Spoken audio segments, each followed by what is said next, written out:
وہ صحابی آئے تو اپنی بیوی سے ناراض تھے، تو انہوں نے اب بات شروع کر دی، کہنے لگے یہ بھی کرتی ہے، یہ بھی کرتی ہے، یہ بھی کرتی ہے، یہ بھی غلطی ہے، یہ بھی غلطی ہے، یہ بھی کوتاہی ہے، بڑی باتیں سنائیں۔ اللہ نے کان کتنے دیے اور زبان، اس کا مطلب ہے سنگل بولنا چاہیے اور ڈبل سننا چاہیے۔ آپ جتنا بولتے ہیں اس سے ڈبل سننے کا مزاج بنائیں، کیونکہ کان اللہ نے دو دی اور زبان سنگل بولنے اور ڈبل سنیں۔ حضور سنتے رہے، بلکہ حضرت ابو بردہ رضی اللہ تعالیٰ عنہ کہتے ہیں میرے محبوب نے نا تکیہ منگا لیا، ٹیک لگا لی۔ کئی لوگ کہتے ہیں نا جی ڈاکٹر نے میری بات تو پوری سنی کوئی نہیں، تو جب تک پوری سنی نہ جائے بعض بندوں کو تسلی نہیں ہوتی۔ پورا وقت دیا، وہ کہتے ہیں جتنا میرے اندر غبار تھا سارا میں نے نکالا اور میں نے ثابت کر دیا کہ میری بیوی میں یہ بھی کمزوری ہے، یہ بھی کمزوری ہے، یہ بھی کمزوری ہے۔ کہتے ہیں جب میں تھک گیا نا باتیں کر کر کے اور باتیں ختم ہو گئی تو حضور ہلکا سا مسکرائے، پھر پہلی نظر ہی لوٹ لے ماہی تیرے ہار شنگاراں۔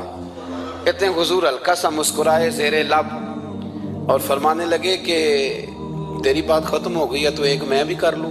تو کہتے ہیں نبی کریم سید عالم صلی اللہ علیہ وسلم نے نا ساری باتیں سنی تو فرمایا ایک کر لوں، تو میں نے کہا یا رسول اللہ کریں؟ تو نبی کریم صلی اللہ تعالیٰ علیہ وسلم فرمانے لگے صرف ایک بات کا جواب دے، صرف ایک، تیرے آگے ہیں یوں دبے لچے فصحاء عرب کے بڑے بڑے، کوئی جان منہ میں زبان نہیں بلکہ جسم میں جان نہیں۔ حضور فرمانے لگے یہ بتا کہ تیری بیوی میں ساریاں خامیاں ہی ہیں کہ کوئی خوبی بھی ہے؟ بھائی اتنا جواب دے دے، زیادہ لمبی چوڑی بات نہیں۔ تیری بیوی میں ساریاں خامیاں ہیں، اللہ جو بندے بناتا ہے نا تو ایسا کوئی بندہ رب کریم نے نہیں بنایا جس کے اندر اللہ نے کوئی خوبی نہ رکھی ہو۔ یہ الگ بات ہے کہ ہماری اپنی اینک پر مٹی پڑی ہوتی ہے اور ہم سامنے والے کا چہرہ صاف کرتے رہتے ہیں، اپنی اینک نہیں صاف کرتے۔ تو حضرت ابو بردہ رضی اللہ تعالیٰ عنہ فرماتے ہیں جب سرکار نے اس شخص سے یہ بات کہی نا کہ کوئی خوبی بھی ہے تیری بیوی میں، تو کہتے ہیں وہ شخص کہتا ہے میری نا بالکل ایک جملے نے سوچ ہی بدل دی ساری۔ یوں سمجھ لے کہ میں اس روڈ پہ چل رہا تھا، میرے نبی پاک نے مجھے اس والے رستے پہ ڈال دیا، بالکل ساری سوچ، یعنی ایک ہی جملہ لیکن ہر چیز بدل دی سرکار نے۔ حضور فرمانے لگے کوئی خوبی بھی ہے؟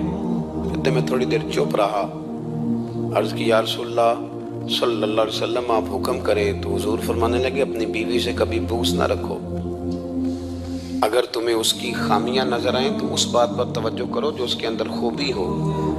کہتے ہیں میں نے اٹھ کے عرض کی یا رسول اللہ میری بیوی پردے کی بڑی پابند ہے، میری خوابگاہ میں کوئی دوسرا شخص کبھی پیر بھی نہیں رکھ سکتا۔ تو فرمایا جا پھر گھر جا کے بسا، جو سب سے اعلیٰ خوبی تھی وہ تو اللہ نے تیری بیوی کو عطا کی ہوئی ہے، گھر بسا۔ تو ایک تو سرکار کی ظاہری جو اللہ نے آپ کو حسن و جمال دیا تھا وہ بے مثل تھا، گفتگو کا جو ڈھب اور سلیقہ دیا تھا وہ بے مثل اور بے مثال تھا، اور پھر جو حضور کی ادائیں تھی نا کان خلقہ القرآن۔